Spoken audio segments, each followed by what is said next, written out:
Negative gearing. It is the most talked about term at the moment. It is covering my socials, Beck. What is negative gearing? Simplest way to put it, negative gearing is the term used when the cost to hold an investment property is higher than the rental income that property brings in. So obviously one of the key changes or proposed changes in this year's budget.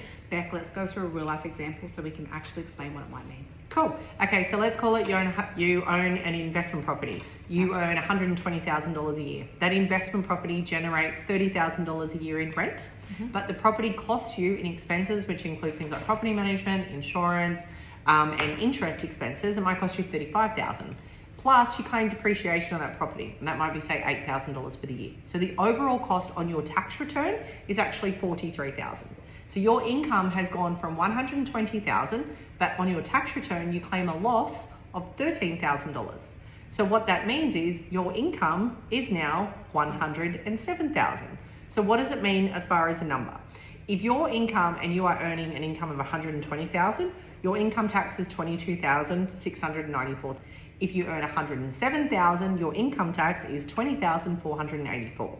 So basically, you're looking at a tax refund for that investment property of $2,210. So let's call it in this live example, you had a loss of $13,000. That loss would then be carried forward for future years.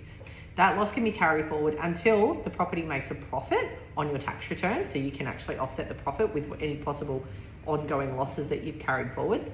Alternatively, when you sell the property, what it does is it can then add to the cost basis of the property. So it can reduce whatever tax implications you would have when you sell the property. So they're not waiving it completely, they're not taking it away completely or entirely, they're just saying that you can't claim it as a tax deduction per annum on your tax return.